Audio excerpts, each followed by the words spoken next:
My son blocked me on his wedding day, so I left him a gift that made headlines. My name is Patricia Hartwell, and I am 58 years old. The moment I discovered my son Jonathan had blocked my phone number on his wedding day, I realized that 28 years of sacrifices and unconditional love had been erased by a woman who viewed me as competition rather than family. Before I tell you about the gift I left at his reception that made international news and changed everything between us forever, drop a like and subscribe to hear how a mother's heartbreak turned into a public statement that exposed the truth about family manipulation. Jonathan had always been my pride and joy, my only child after years of fertility struggles that had tested every limit of my emotional and financial resources. His father, Michael, and I had gone through multiple rounds of IVF treatments, medical procedures that cost us our savings and nearly destroyed our marriage before Jonathan's miraculous conception finally brought hope back into our lives. From the moment Jonathan took his first breath in that Denver hospital room, I knew that every sacrifice we had made was worth the overwhelming love that filled my heart. Michael and I poured everything we had into raising this precious child, who represented our dreams fulfilled after so much heartache and disappointment. Jonathan's childhood was filled with opportunities that Michael and I created through careful budgeting, second jobs, and countless hours of driving to activities that would help him develop his talents and interests. Soccer practice, piano lessons, science camps, art classes, whatever sparked his curiosity, received our full support, even when it meant postponing our own needs and desires. The elementary school years were magical times, when Jonathan would share every detail of his day with enthusiasm that made even mundane activities seem extraordinary. Homework sessions at our kitchen table became treasured bonding moments, where I helped him navigate challenges while celebrating his achievements with the fierce pride that only a mother can understand. Middle school brought typical adolescent challenges, but Jonathan remained a communicative and affectionate son who valued family relationships and appreciated the foundation Michael and I had provided for his development. His friends were always welcome in our home, and I took pride in being known as the mom who made the best snacks and listened without judgment. High school intensified Jonathan's academic focus as he pursued admission to competitive universities that would provide opportunities Michael and I had never experienced. The college preparation process became a family project, with all of us researching schools, visiting campuses, and working together to craft applications that showcased Jonathan's exceptional potential. The acceptance letter from Northwestern University represented the culmination of years of family teamwork and sacrifice. Jonathan would attend one of the country's most prestigious institutions, fulfilling dreams that had motivated every decision Michael and I had made about prioritizing his education and development over our own comfort. College expenses strained our budget significantly, but Michael and I were determined to graduate Jonathan without student debt that might limit his post-graduation opportunities. We refinanced our mortgage, eliminated vacation spending, and took on additional work to ensure that financial concerns would not compromise his academic experience. Jonathan's freshman year phone calls were frequent and filled with excitement about classes, professors, and new experiences that validated our investment in his education. He seemed genuinely grateful for the support that made his opportunities possible, and maintained close communication that suggested our relationship remained strong, despite the geographical distance. Sophomore year brought the first mention of Melissa Crawford, a classmate from Connecticut, whose family background differed dramatically from our middle-class Midwest origins. Jonathan described her with enthusiasm that made it clear this relationship was becoming serious, despite his young age and limited experience with romantic commitment. Melissa's family owned multiple properties, traveled internationally for leisure, and moved in social circles that represented generational wealth far beyond anything Jonathan had experienced. Her father was a prominent investment banker, while her mother served on charitable boards and hosted elaborate social events for Chicago's elite community. The Thanksgiving visit during Jonathan's sophomore year provided my first opportunity to meet Melissa, who arrived at our modest suburban home with obvious discomfort about the accommodations and social environment. Her polite but distant demeanor suggested that she viewed our family as beneath her accustomed standards. During dinner, Melissa's comments about her family's upcoming ski trip to Switzerland and summer home in the Hamptons highlighted the vast difference between our lifestyles. She seemed genuinely surprised that we had never traveled to Europe or owned vacation property, asking questions that revealed assumptions about wealth and privilege. Jonathan never mentioned that you guys don't travel internationally, Melissa said with apparent confusion. My family has been going to our place in Tuscany every summer since I was little. I just assumed all families had traditional vacation spots. The comment, while perhaps innocent, revealed the sheltered perspective of someone who had never encountered economic realities that affected most American families. Her surprise at our lifestyle suggested that Jonathan had not prepared her for the significant differences between our backgrounds. Christmas break that year brought noticeable changes in Jonathan's behavior and attitude toward family traditions he had previously embraced with enthusiasm. He seemed embarrassed by our decorations, gift exchange customs, and extended family gatherings that had once been highlights of his holiday experience. "Mom, do we really need to do the whole cookie decorating thing this year?" Jonathan asked when I began preparing for our annual tradition. "It's kind of childish, don't you think?" The dismissal of activities that had created precious family memories felt like rejection of our shared history and values. Jonathan's newfound sophistication seemed directly influenced by Melissa's perspective about appropriate adult behavior and social expectations. Junior year brought increasing distance as Jonathan's communication became less frequent and more superficial. Phone conversations that had once lasted hours were reduced to brief updates about academic progress, with minimal sharing about personal experiences or relationship developments. When Jonathan did mention Melissa, his descriptions focused on her family's achievements and social connections rather than personal qualities that had attracted him to her. He seemed more impressed by her background than by her character, suggesting that his values were shifting in ways that concerned Michael and me. The engagement announcement came via text message during Jonathan's senior year, delivered with casual brevity that suggested our opinion about this major life decision was irrelevant to his planning process. No phone call, no family discussion, just a simple notification that he had proposed to Melissa during a weekend trip to her family's vacation home. "We wanted to tell you right away," the text read. Melissa said yes. "We're thinking about a summer wedding after graduation. More details soon." The impersonal nature of this announcement felt like a deliberate exclusion from one of the most important decisions of his life. After years of sharing every significant moment together, Jonathan had reduced his engagement to a brief message that required no response or family involvement.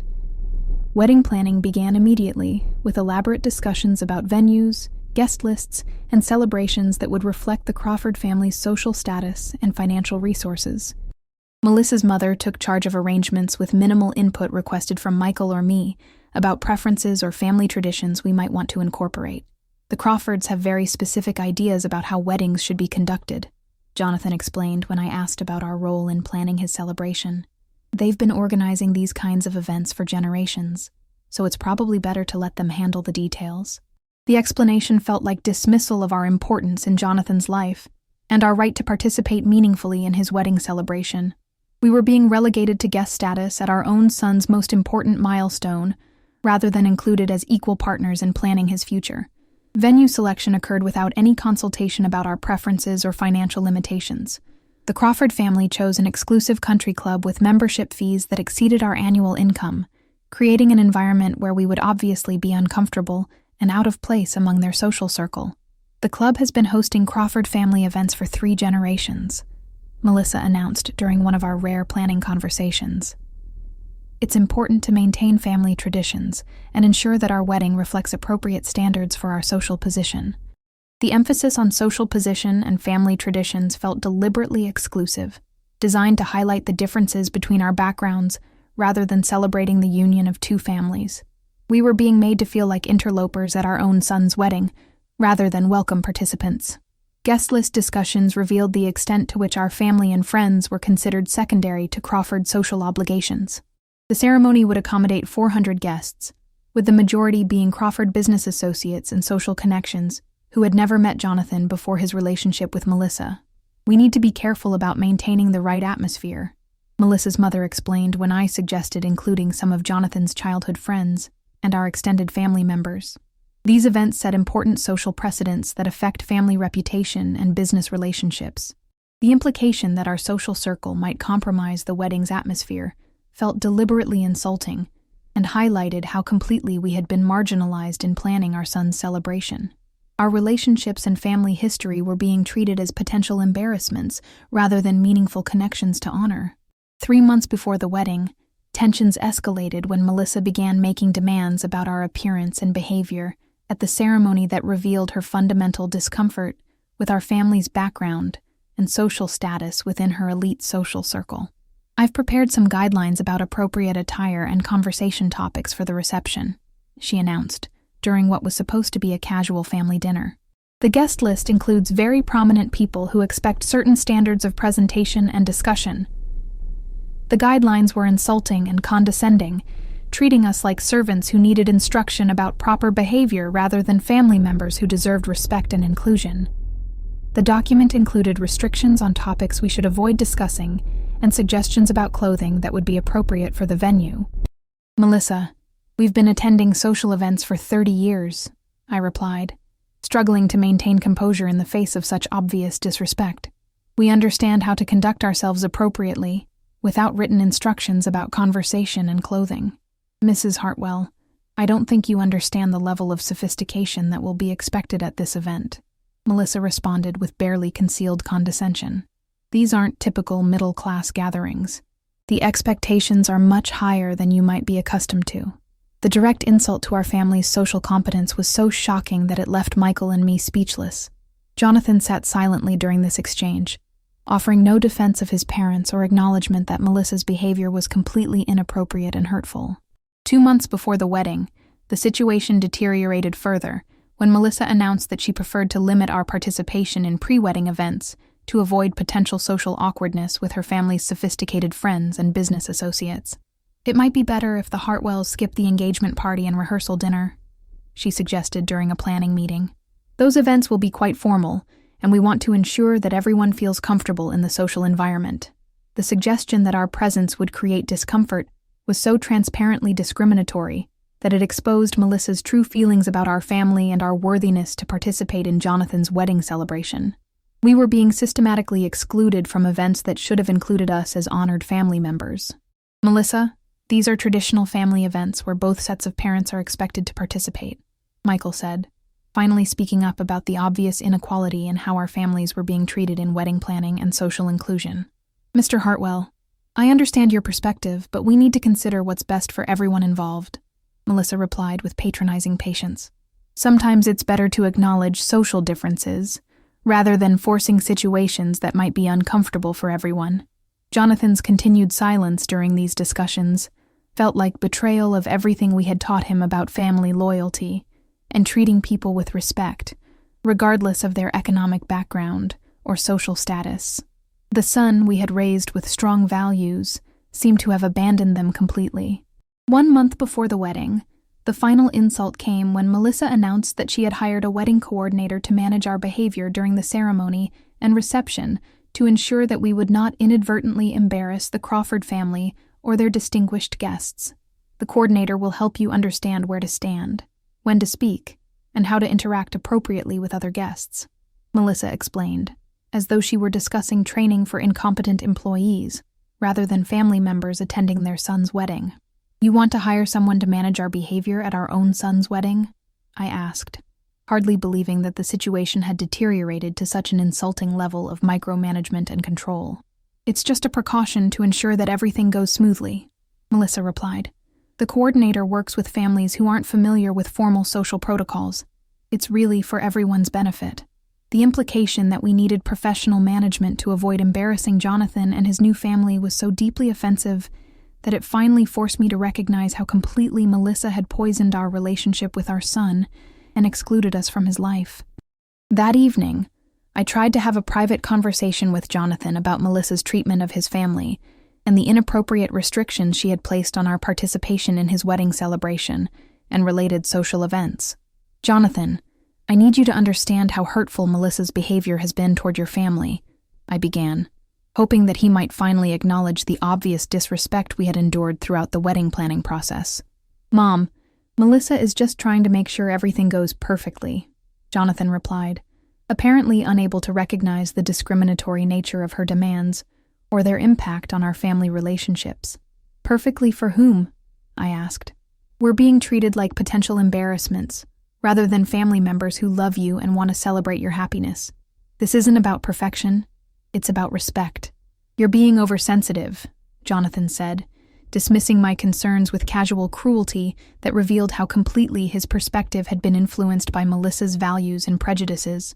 Melissa's family has certain expectations, and we need to respect their traditions. What about respecting our traditions and treating your parents with basic dignity? I asked, making one final attempt to reach the son I had raised to value family relationships and treat people fairly regardless of their backgrounds. Mom, you need to understand that this isn't about you, Jonathan replied with finality, that made it clear he had chosen Melissa's family over his own. This is about starting my marriage in a way that reflects our social position and future goals.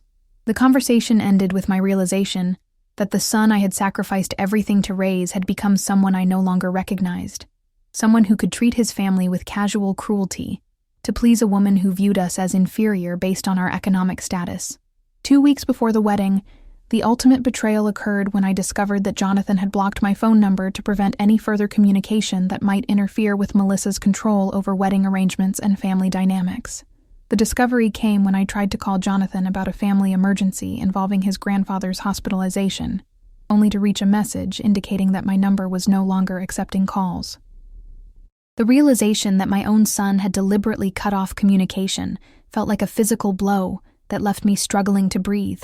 Michael confirmed that his number had also been blocked, meaning that Jonathan had severed all direct contact with his parents just days before his wedding to ensure that we could not interfere with Melissa's plans or express our feelings about how we were being treated. The blocking of our phone numbers represented the complete destruction of our relationship with Jonathan, and confirmation that Melissa had successfully eliminated us from his life, except for our minimal role as wedding guests, who would be managed by professional coordinators to prevent embarrassment. Wedding day arrived with no communication from Jonathan about logistics, timing, or any acknowledgement that we were his parents attending the most important day of his life. We received the same generic information packet that was sent to other guests, with no personal message or recognition of our special relationship.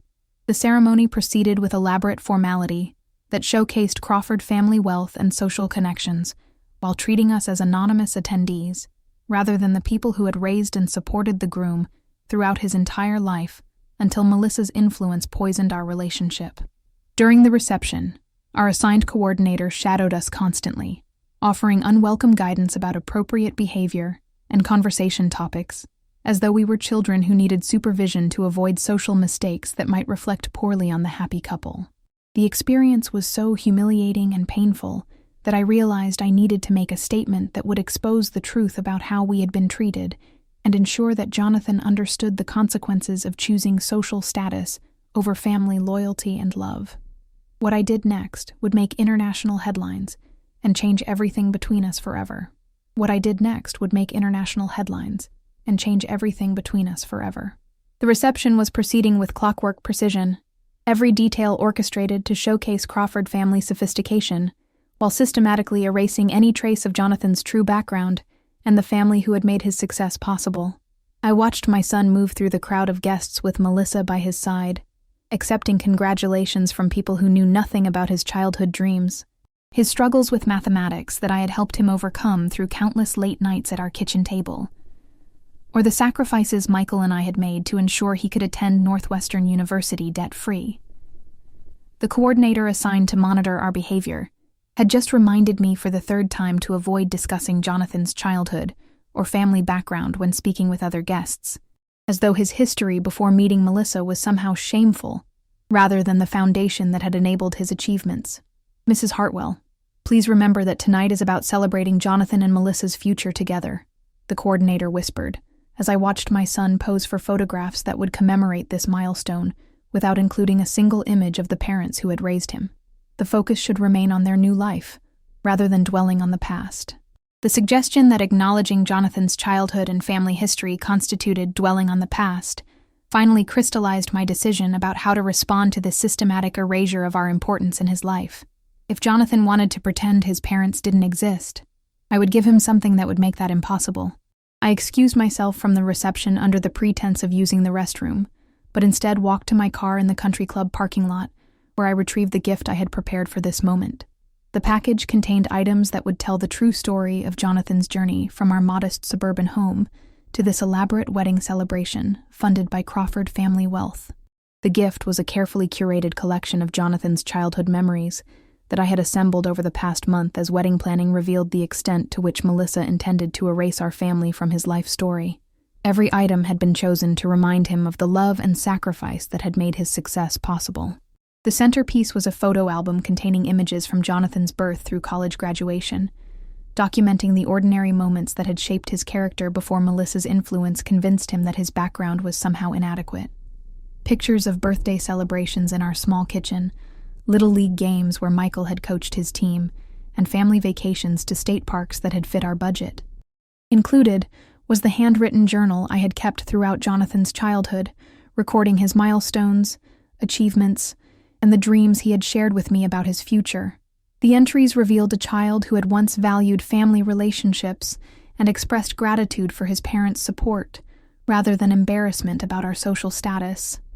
The collection also contained every report card, teacher's note, and academic award Jonathan had received throughout his educational journey, along with documentation of the financial sacrifices Michael and I had made to fund his opportunities.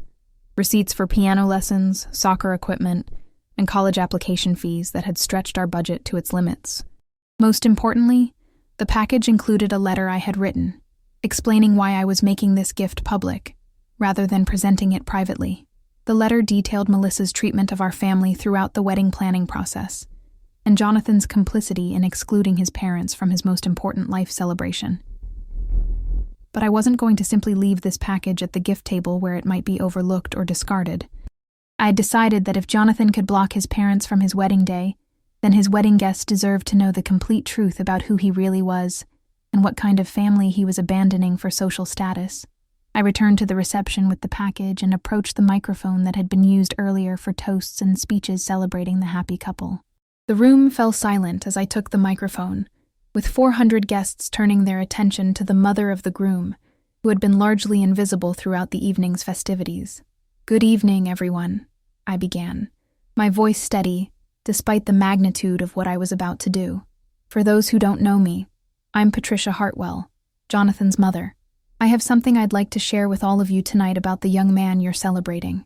I could see Jonathan's face turning pale across the room as he realized that I was about to speak publicly without approval from Melissa or supervision from the coordinator who had been managing our behavior throughout the reception. "Many of you have heard about Jonathan's accomplishments at Northwestern University and his bright future with the Crawford family," I continued, noting how the Crawford family members were exchanging concerned glances about where this speech might be heading. "But I suspect most of you don't know the complete story about how Jonathan reached this moment, because that story has been carefully edited to remove the family who made his success possible through 28 years of unconditional love and financial sacrifice." The room was completely silent now, with guests sensing that they were witnessing something unprecedented at what was supposed to be a carefully orchestrated social celebration designed to impress Chicago's elite community. "This package contains the real story of Jonathan's journey," I said, holding up the collection of memories I had assembled. "It includes photographs of the little boy who dreamed of becoming successful while growing up in our modest suburban home, where love was more abundant than money, but dreams were nurtured with equal devotion."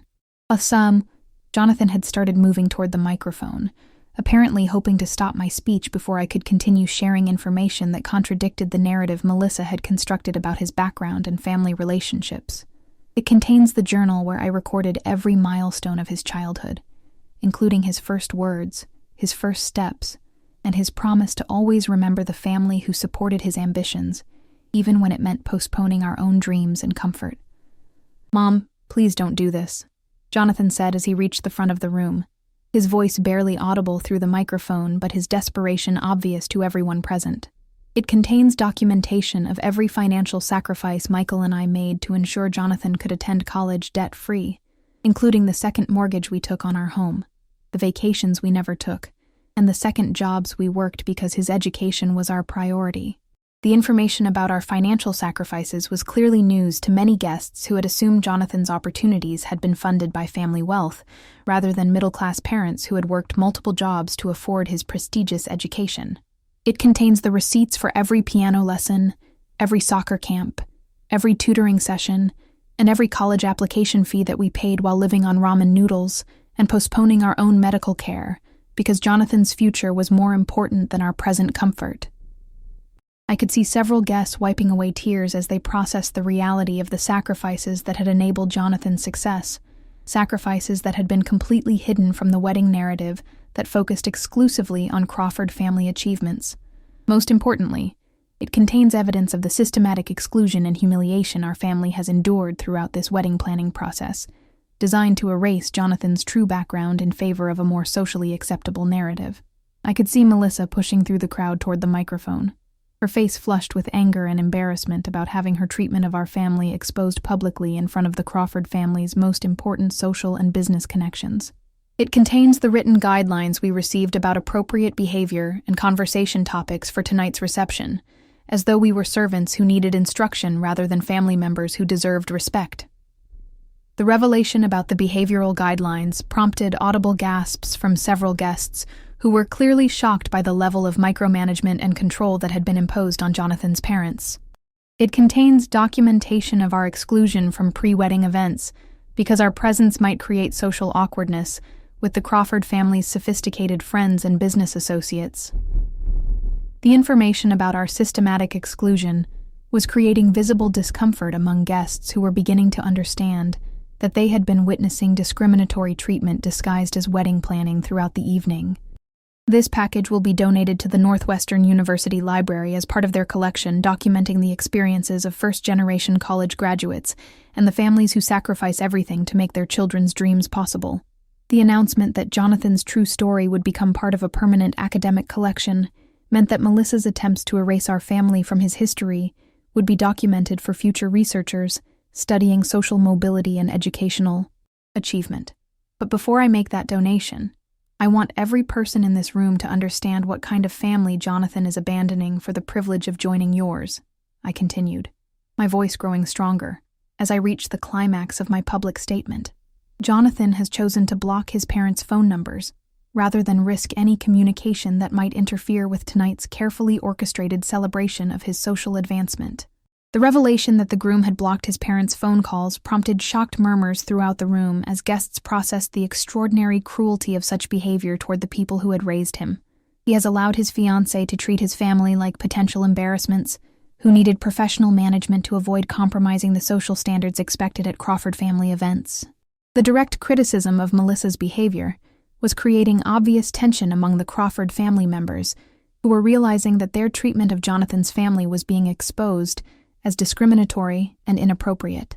He has sat silently, while his parents were systematically excluded from wedding planning and related events, because our middle-class background might contaminate the sophisticated atmosphere required for this celebration. I could see Jonathan standing frozen near the microphone, unable to defend his behavior or deny the accuracy of my accusations about how he had allowed our family to be treated throughout the wedding process. So I want to leave him with this gift that documents the 28 years of love, sacrifice, and support that enabled his success before he decided that social status was more important than family loyalty. I set the package on the gift table and returned to the microphone for my final statement to the 400 guests who had just witnessed the complete destruction of what was supposed to be a perfect social celebration. Jonathan, you have chosen to value social advancement over family relationships, and that is your right as an adult, I said, looking directly at my son who stood paralyzed near the front of the room. But you don't have the right to erase the people who loved you unconditionally and made your success possible through decades of sacrifice that you have now deemed socially unacceptable. I set the microphone down and walked toward the reception exit, leaving behind a room full of guests who had just witnessed the complete exposure of the ugly reality behind what had appeared to be a fairy tale wedding celebration. The silence that followed my speech was broken by uncomfortable murmurs, as guests processed what they had just heard about the systematic mistreatment of Jonathan's family and the true story behind his educational achievements and social advancement. Michael followed me to the parking lot where we sat in our car for several minutes, processing the magnitude of what had just occurred and the certainty that our relationship with Jonathan had been permanently altered by my decision to expose the truth publicly. "Do you think we did the right thing?" Michael asked, his voice reflecting the same mixture of sadness and vindication that I was feeling about finally standing up to the systematic humiliation we had endured throughout the wedding planning process. "I think we did the only thing that preserved our dignity and exposed the truth about how families like ours are treated when their children achieve social mobility," I replied, starting the car to begin our drive home from the most painful evening of our parenting experience. The drive home was largely silent, as we both contemplated the end of our relationship with Jonathan and the beginning of a new chapter in our lives that would not include the son we had raised with such love and hope for his future happiness and success. The following morning brought the first indication that my wedding speech would have consequences far beyond our immediate family situation. My phone began ringing before 7 o'clock with calls from local reporters who had heard about the wedding confrontation from guests who were connected to Chicago's media community. Mrs. Hartwell, can you tell us more about your decision to speak publicly about your treatment during your son's wedding planning process? Asked the first reporter who reached me by phone. I realized that remaining silent about systematic exclusion and humiliation would only enable continued mistreatment of families who don't meet certain social standards. I replied, still processing the surreal experience of having our private family conflict become a matter of public interest and media coverage. The story was picked up by national news outlets within 24 hours, with headlines focusing on themes of social climbing, family loyalty, and the costs of pursuing status at the expense of authentic relationships that had shaped someone's character and educational success. Mother's wedding speech exposes elite families' treatment of middle-class in-laws, read the headline in USA Today, while CNN featured a segment titled, "When Social Status Trumps Family Values, a Wedding Day Confrontation That Went Viral." The coverage included interviews with sociologists and family therapists who discussed the broader implications of our situation for understanding how economic inequality affects family relationships and social mobility in contemporary American society.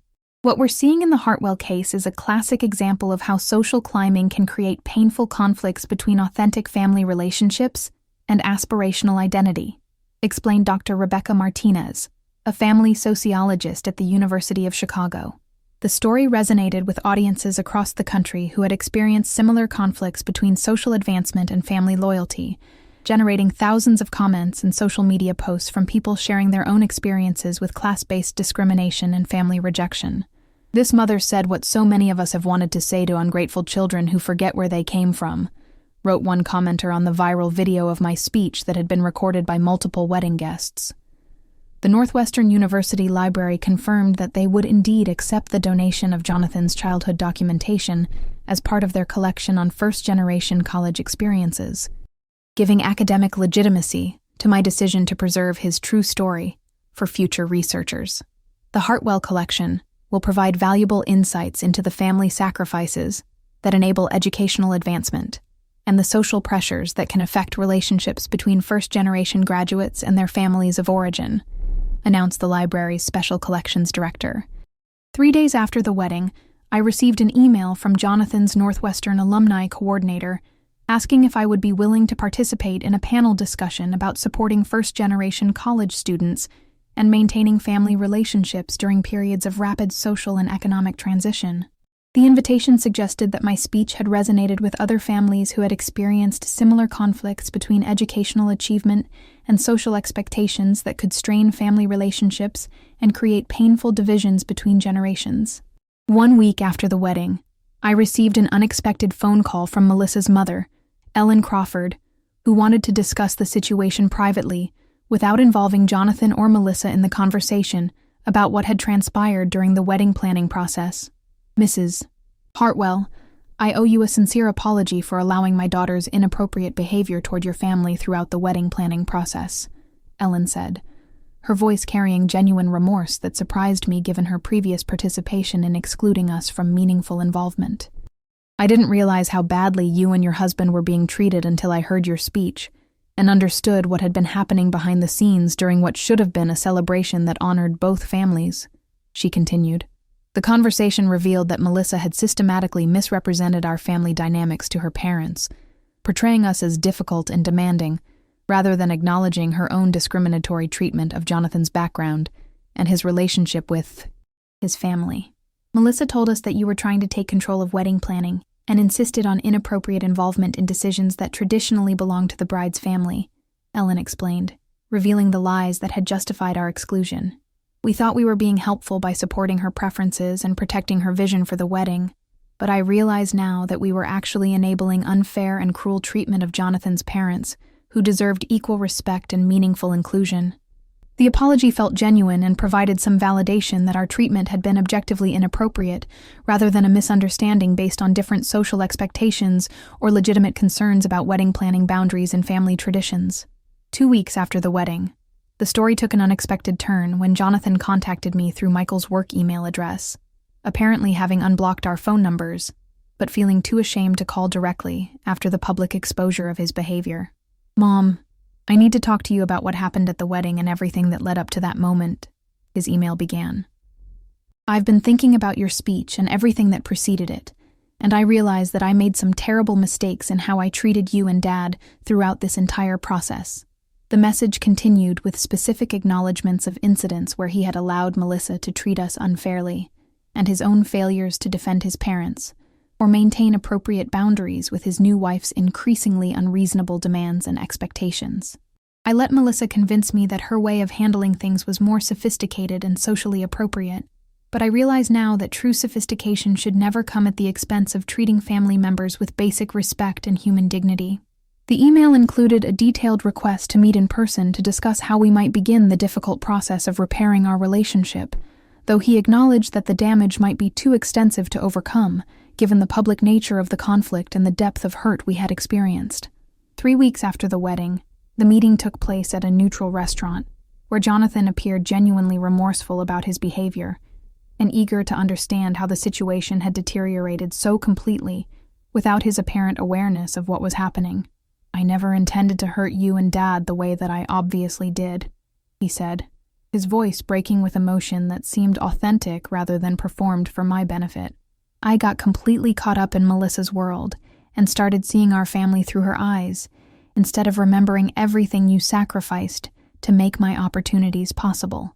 The conversation lasted nearly 4 hours, as Jonathan asked detailed questions about specific incidents that had hurt us most deeply and expressed genuine shock at learning how extensively his wife had orchestrated our exclusion from wedding planning and related social events.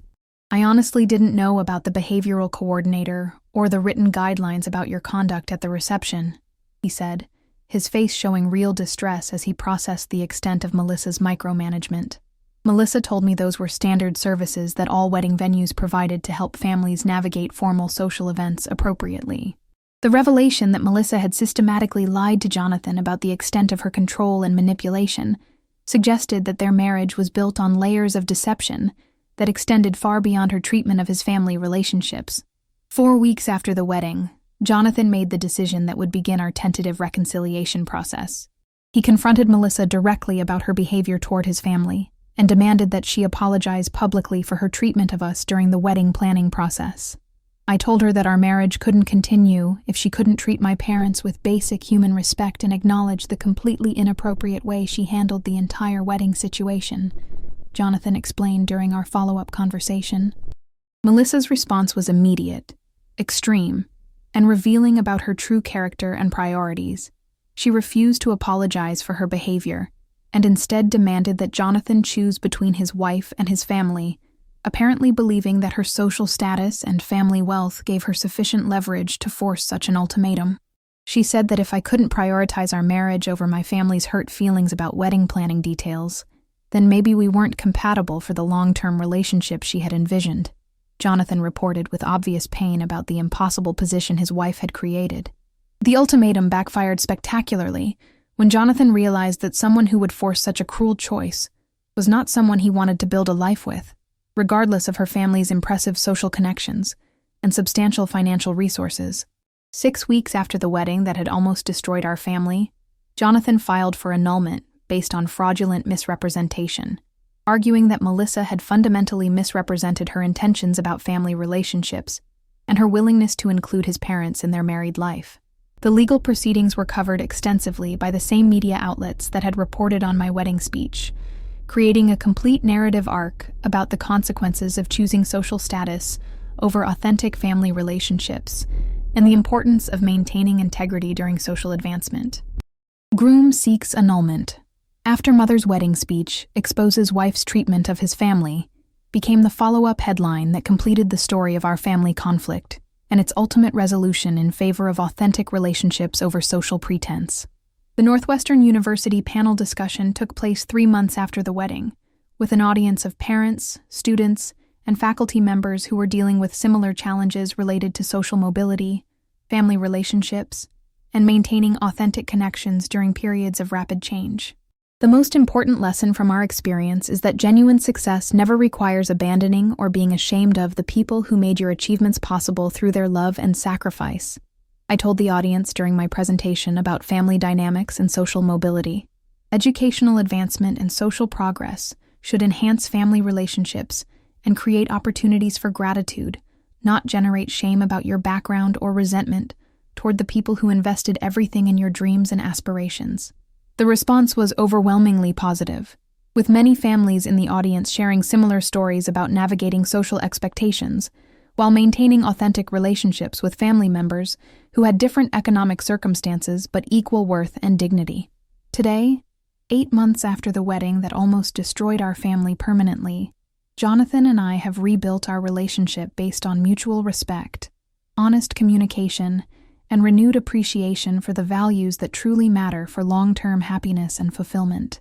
He has started a new relationship with someone who genuinely appreciates his background and treats his family with the respect and warmth we deserve, proving that the right person will enhance rather than threaten existing family bonds and relationships.